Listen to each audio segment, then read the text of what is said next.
మణిపూర్లో రాష్ట్రపతి పాలన విధిస్తారని ఎవరూ ఊహించలేదు. ఎందుకంటే ఆ రాష్ట్రంలో బీజేపీకి తగినంత బలగం ఉన్నాయి. సీఎం మారినా మరో వ్యక్తిని ఆ సీట్లో కూర్చోబెట్టి పాలన సాగించొచ్చు.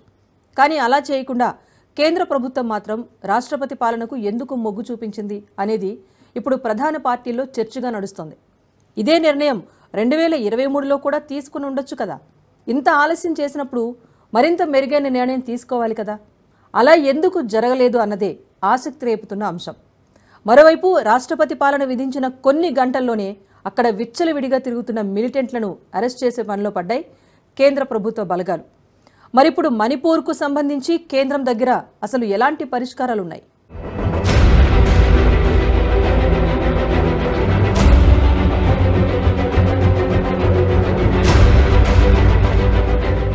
మణిపూర్లో రాష్ట్రపతి పాలన మొదలైంది. కేంద్రం పాలన అలా మొదలైందో లేదో ఇటు అరెస్టుల పర్వం కూడా షురూ అయింది.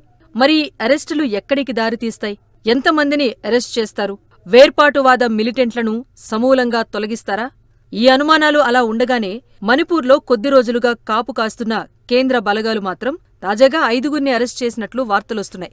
ఫుట్బాల్ మైదానంలో విచ్చలవిడిగా తుపాకులు ధరించి తమాషాగా ఆటలాడుకుంటున్న మిలిటెంట్లను బలగాలు అరెస్ట్ చేశాయి. వారంతా 20 నుంచి దాదాపు 25 ఏళ్ల దాకా ఉంటారు. ఒకరిద్దరూ 30 ఏళ్లలోపు ఉన్నవారు కూడా ఉన్నారు. వారు తుపాకులు ధరించి ఆటలాడుతున్నప్పుడే అరెస్ట్ చేశారని, వారి ద్వారా మరింత సమాచారం రాబట్టేందుకు భద్రతా దళాలు ప్రయత్నిస్తున్నారు.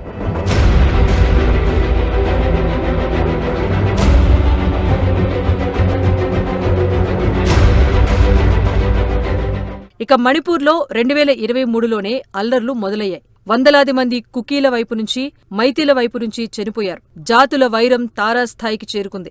అయితే అప్పుడు పరిస్థితిని అదుపు చేయటంలో బీరెన్ ప్రభుత్వం విఫలమైందన్న విమర్శలు తీవ్రంగా వినిపించాయి. ఒక దశలో బీరెన్ సింగ్ కూడా రాజీనామా చేస్తానని ప్రకటించటం గమనించాల్సిన అంశం. అయితే ఎన్నికలను దృష్టిలో ఉంచుకుని బీజేపీ సర్కారు ఆయన రాజీనామాను వాయిదా వేయించింది. దీంతో మళ్లీ బీరెన్ ముఖ్యమంత్రిగా కొనసాగారు. ఆ తర్వాత కొంతవరకు పరిస్థితులు అదుపులోకి వచ్చినా అక్కడి వాతావరణం మాత్రం నివురుగప్పిన నిప్పులా ఉంది.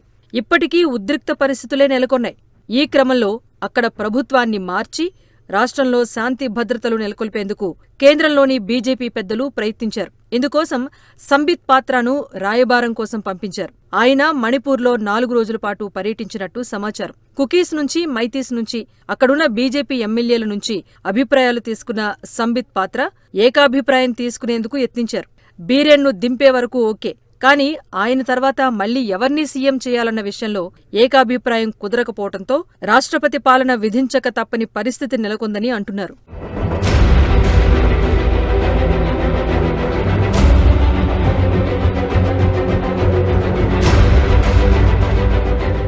ఇక రాష్ట్రపతి పాలనను కుకీలు స్వాగతిస్తూ ఉండగా మైతీలు మాత్రం వ్యతిరేకిస్తున్నారు. ఇప్పుడు రాజీనామా చేసిన బీరెన్ సింగ్ మైతీ తెగకు చెందిన వ్యక్తి. ఆయన వెళ్లిపోయిన విషయాన్ని కుకీలు స్వాగతిస్తున్నారు. అలాగే పరిపాలన కేంద్రం పరిధిలోకి వెళ్లటాన్ని కూడా వారు స్వాగతిస్తూ ఉండటం గమనించాల్సిన అంశం. ఇక మైతీలు మాత్రం రాష్ట్రపతి పాలనను వ్యతిరేకిస్తున్నారు. ఇది మైతీలకు అవమానంగా ఉంటుంది అని వారంతా ఫీలవుతున్నారు. ఈ క్రమంలో రేపటి రోజుల్లో సఖ్యత ఎలా కుదురుతుంది అన్న ప్రశ్నలు ఉదయిస్తున్నాయి. మరోవైపు రాష్ట్రపతి పాలన విధించటం బీజేపీ నేతలు తీసుకున్న తప్పుడు నిర్ణయమా అన్న అభిప్రాయాలు కూడా మణిపూర్లోని బీజేపీ నేతల నుంచి వినిపిస్తూ ఉండటం విశేషం.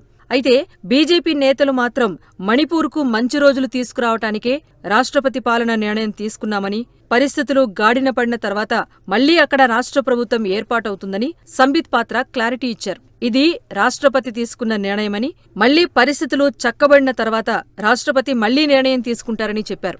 After the report by the Honorable Governor of Manipur, the Honorable President of India, Srimati Draupadi Murmu ji, has put the Assembly of Manipur, the State Assembly of Manipur, under suspended animation, meaning that the Assembly of the state can be revived on a future date as and when the President of India deems fit depending on the circumstances in the state. As far as BJP is concerned, we are committed to the continuing efforts of peace in the state and most importantly to maintain the territorial integrity of Manipur.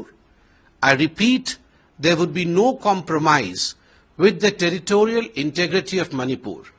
BJP also firmly stands for the fact